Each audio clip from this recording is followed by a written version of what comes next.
আসসালামু আলাইকুম ভিউয়ার্স, আশা করি আপনারা সবাই ভালো আছেন। অলরেডি বঙ্গোপসাগরে একটি লঘুচাপ রয়েছে। এছাড়াও বঙ্গোপসাগরে তৈরি হতে চলেছে গভীর নিম্নচাপ। তো এই মুহূর্ত থেকে দুপুর 12টার মধ্যে দেশের বিভিন্ন অঞ্চলে রয়েছে ঝড় বৃষ্টির সম্ভাবনা। বিস্তারিত দেখে নেব এই ভিডিও থেকে। অলরেডি এই মুহূর্তে মধ্য অঞ্চলে উত্তরাঞ্চলের বেশিরভাগ অঞ্চল মেঘাচ্ছন্ন রয়েছে। অলরেডি কিছু অঞ্চলে বৃষ্টি হয়েছে, কিছু অঞ্চলে বৃষ্টি হতে চলেছে। চট্টগ্রামের পার্বত্য অঞ্চল একদম পরিষ্কার রয়েছে, সেই সাথে খুলনা বরিশাল পরিষ্কার রয়েছে। ঢাকা বিভাগের দক্ষিণাঞ্চল পরিষ্কার রয়েছে। রংপুর বিভাগের পঞ্চগড়, নীলফামারী, লালমনিরহাট, কুড়িগ্রাম, গাইবান্ধা এই সমস্ত জেলার কিছু কিছু উপজেলায় হালকা থেকে মাঝারি বৃষ্টির সম্ভাবনা রয়েছে। এই মুহূর্ত থেকে দুপুর 2টার মধ্যে ময়মনসিংহের শেরপুর, জামালপুর, নেত্রকোনা হালকা পাতলা বৃষ্টির সম্ভাবনা রয়েছে সেম টাইমের মধ্যে।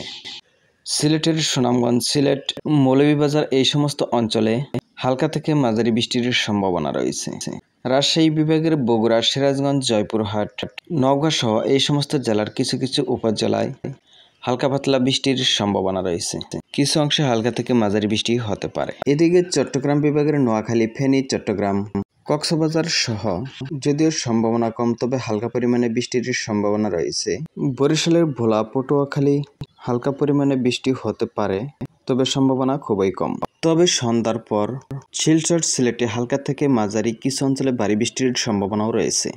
ক্রমশ রাত্রি বাড়ার সাথে সাথে শিলিগুড়ি, জলপাইগুড়ি, আলিপুরদুয়ার, ময়মনসিংহ, রংপুর এই সমস্ত অঞ্চলেও কিন্তু ঝড় বৃষ্টির সম্ভাবনা রয়েছে হালকা থেকে মাঝারি।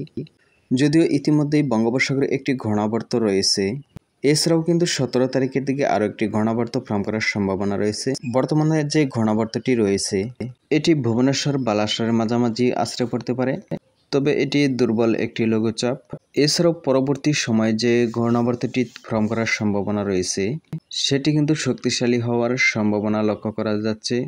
তো এটি 16 তারিখে আশ্রয় পড়ার পর 17 তারিখ থেকে আরও একটি ঘূর্ণাবর্ত ফর্ম করার সম্ভাবনা রয়েছে, যা 19 তারিখের মধ্যেই নিম্নচাপে পরিণত হওয়ার সম্ভাবনা রয়েছে। 20 তারিখের মধ্যে এটি গভীর নিম্নচাপে পরিণত হওয়ার সম্ভাবনা রয়েছে। তো ঝড় বৃষ্টি, ঘূর্ণিঝড়, নিম্নচাপের উপর আমাদের নিয়মিত নজর থাকবে ইনশাআল্লাহ। ভিডিওটি তথ্যবহুল মনে হলে লাইক দিয়ে উৎসাহ দিবেন, আর আপনি চ্যানেলে নতুন হলে প্রতি মুহূর্তের আপডেট পেতে সাবস্ক্রাইব করে অল নোটিফিকেশন অন করে দিবেন। এতক্ষণ পাশে থাকার জন্য ধন্যবাদ। আসসালামু আলাইকুম ওয়া রাহমাতুল্লাহ।